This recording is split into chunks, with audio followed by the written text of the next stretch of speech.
గుండాలందరూ కూడా ఈరోజు చేస్తున్నటువంటి అకృత్యాలని మేమందరం కూడా పార్లమెంటు సభ్యులందరం కూడా ఈ యొక్క కాన్స్టిట్యూషనల్ అథారిటీస్ దృష్టికి ప్రైమ్ మినిస్టర్ గారి దృష్టికి తీసుకురావడం జరిగింది. ఆంధ్ర రాష్ట్రంలో ప్రజాస్వామ్యం అన్నటువంటిది ప్రమాదంలో పడింది అన్నటువంటి విషయం ఈరోజు ప్రజలందరూ కూడా గుర్తిస్తూ ఉన్నారు. వారం రోజులుగా తెలుగుదేశం పార్టీ చేస్తున్నటువంటి దాడులు, అత్యంత భయానకమైనటువంటి పరిస్థితులు ఆంధ్ర రాష్ట్రంలో నెలకొన్నటువంటి సంగతి ప్రతి ఒక్కరికి కూడా తెలుసు. కానీ దానికి పూర్తి భిన్నంగా వైఎస్ఆర్ కాంగ్రెస్ పార్టీ పైన, కార్యకర్తలపైన, నాయకులపైన చేస్తున్నటువంటి దాడుల్ని దాన్ని తిరిగి మేమేదో వాళ్లపైన దాడులు చేస్తున్నామన్నటువంటి విధంగా చిత్రీకరిస్తున్నటువంటి ఘనత ఒక్క చంద్రబాబు నాయుడికే దక్కుతుంది. ఈ రకంగా వక్రీకరించేటటువంటి బుద్ధి ఒక్క చంద్రబాబు నాయుడికి, ఆయన పార్టీ నాయకులకు మాత్రమే ఉందన్నటువంటి విషయం అందరూ కూడా గమనిస్తూ ఉన్నారు.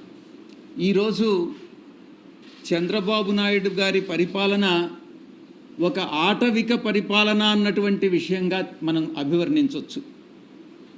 మీకు వీడియో రూపంలో కూడా తెలుగుదేశం పార్టీ నాయకులు, కార్యకర్తలు, మా కార్యకర్తలపైన చేస్తున్నటువంటి, నాయకులపైన చేస్తున్నటువంటి దాడుల్ని మీకు చూపించడం జరుగుతుంది.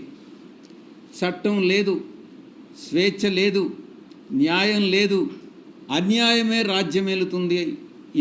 ఈ ప్రమాణ స్వీకారానికి ముందే ఈ రకమైనటువంటి ప్రామాణికాలు సృష్టిస్తున్నారు అని అంటే దీని మీరు అర్థం చేసుకోవచ్చు చంద్రబాబు నాయుడు పరిపాలన రాబోయేటటువంటి 5 సంవత్సరాల కాలంలో ఎలా ఉంటుంది అన్నటువంటిది. కనీసం ఫిర్యాదు చేస్తామన్నా కూడా దాడి చేయించుకొని, దాడి జరిగిన తరువాత గాయాలకి గురై తరువాత కూడా ఫిర్యాదు చేస్తామని అంటే అధికారులు భయపడుతున్నటువంటి పరిస్థితి ఫిర్యాదు తీసుకునేదానికి. ఇది చంద్రబాబు నాయుడు పరిపాలన. ఈరోజు రాష్ట్రాన్ని అత్యంత భయానకమైనటువంటి వాతావరణంలో ఈరోజు చంద్రబాబు నాయుడు ప్రమాణ స్వీకారానికి ముందే నెట్టడం జరిగింది. ఇక ఆంధ్ర రాష్ట్రం ఏర్పడిన తరువాత రాష్ట్రం మొట్టమొదటిగా మద్రాసు రాష్ట్రం నుంచి విడిపోయి ఆంధ్ర రాష్ట్రం ఏర్పడిన తర్వాత ఎన్నో ఎన్నికలు జరిగాయి, ఎన్నో ప్రభుత్వాలు వచ్చాయి, ఎన్నో ప్రభుత్వాలు వెళ్ళాయి. కానీ ఈ విధంగా ఎన్నడూ లేని విధంగా ఎన్నికల తర్వాత హింస చెలరేగడం అన్నటువంటిది ఈ యొక్క చంద్రబాబు నాయుడే నాంది పలికాడు అన్నటువంటి విషయాన్ని నేను మీకు తెలియజేస్తా ఉన్నా. ఎన్నికల కోడ్ వచ్చిన తర్వాత వైఎస్ఆర్ కాంగ్రెస్ పార్టీయే లక్ష్యంగా, పార్టీ శ్రేణులే లక్ష్యంగా కొనసాగినటువంటి దాడులు ఎన్నికల ఫలితాల తర్వాత కూడా కొనసాగాయన్నటువంటి విషయం మీ అందరికీ కూడా తెలుసు. వైఎస్ఆర్ కాంగ్రెస్ పార్టీ కార్యకర్తలని, వాళ్ళ ఆస్తులని, కుటుంబ సభ్యులని లక్ష్యంగా చేసుకుని టీడీపీ ముఠాలు, టీడీపీ గుండాలు ఈరోజు రాష్ట్రంలో స్వైర్య విహారం చేస్తూ ఉన్నాయన్నటువంటి విషయం మనం గమనించుకోవాలి. టీడీపీ ప్రభుత్వం అంటే గుండాగిరి అని చెప్పకనే చెప్పొచ్చు. టీడీపీ కార్యకర్తలా, మీరు గుండాలా అని మేము ప్రశ్నిస్తూ ఉన్నాం. మీరు అడగొచ్చు, ప్రభుత్వం ఇంకా ప్రమాణ స్వీకారం, ముఖ్యమంత్రి గారు ప్రమాణ స్వీకారం చేయకముందే మీరు ఈ ఆరోపణలు చేస్తున్నారు అని మీరు ప్రశ్నించవచ్చు.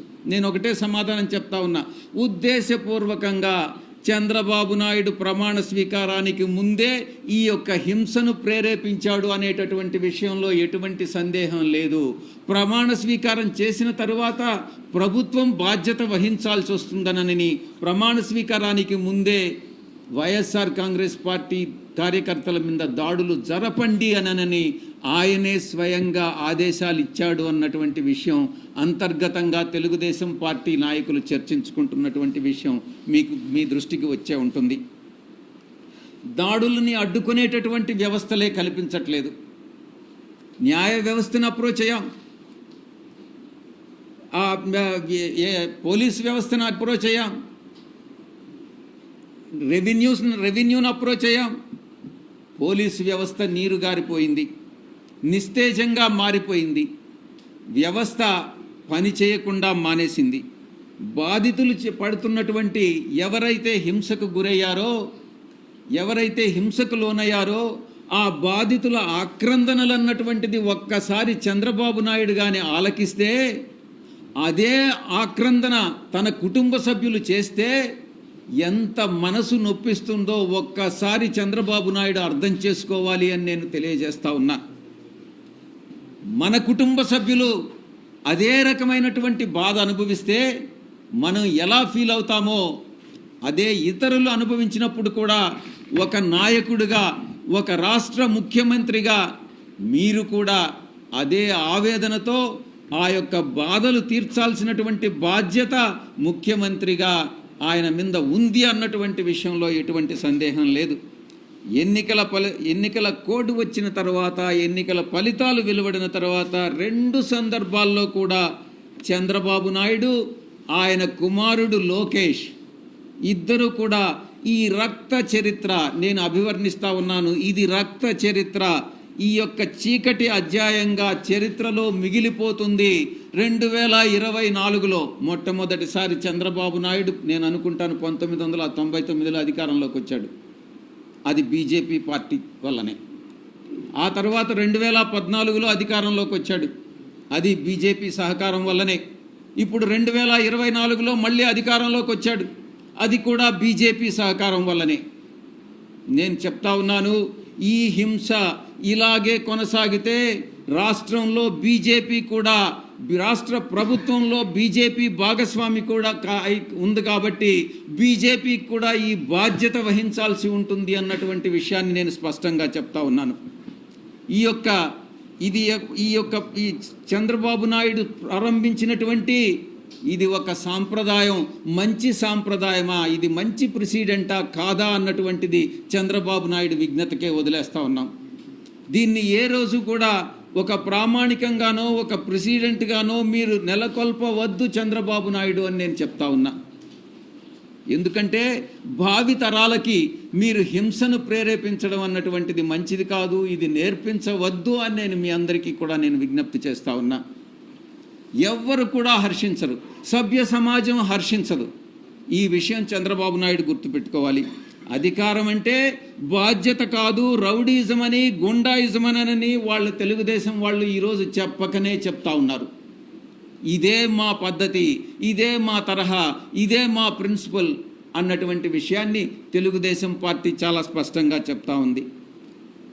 నోరు ఎత్తేటటువంటి బడుగు బలహీన వర్గాలు, నిరుపేదలు, వాళ్ళందరూ మధ్యతరగతి వర్గాలపైన తెలుగుదేశం పార్టీ చూపిస్తున్నటువంటి దందాలు కానీ, ఆ యొక్క జులాయితనం కానీ ప్రదర్శించడం చూస్తే సభ్య సమాజం తలవంచుకునేటటువంటి పరిస్థితి ఈరోజు ఆంధ్ర రాష్ట్రంలో.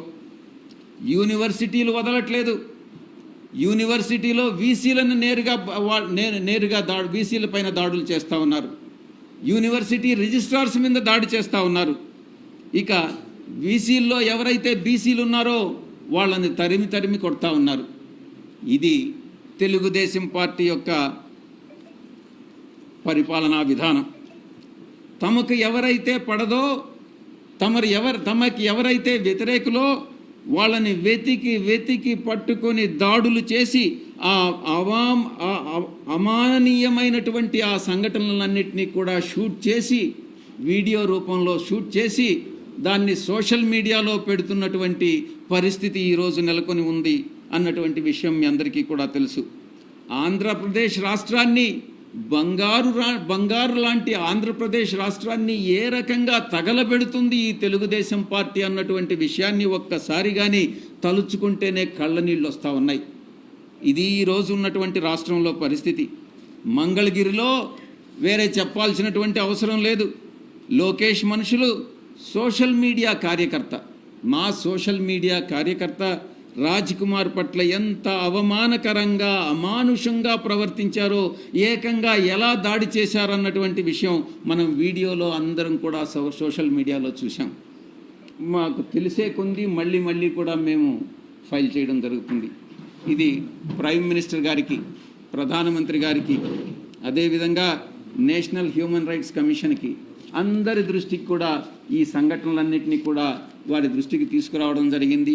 ఈ కాపీస్ అన్నీ కూడా మీకు కూడా, మీడియాకి కూడా మేము పంచుకుంటామన్నటువంటి విషయం మీ అందరికీ కూడా తెలియజేస్తూ, ఇప్పుడు మా యొక్క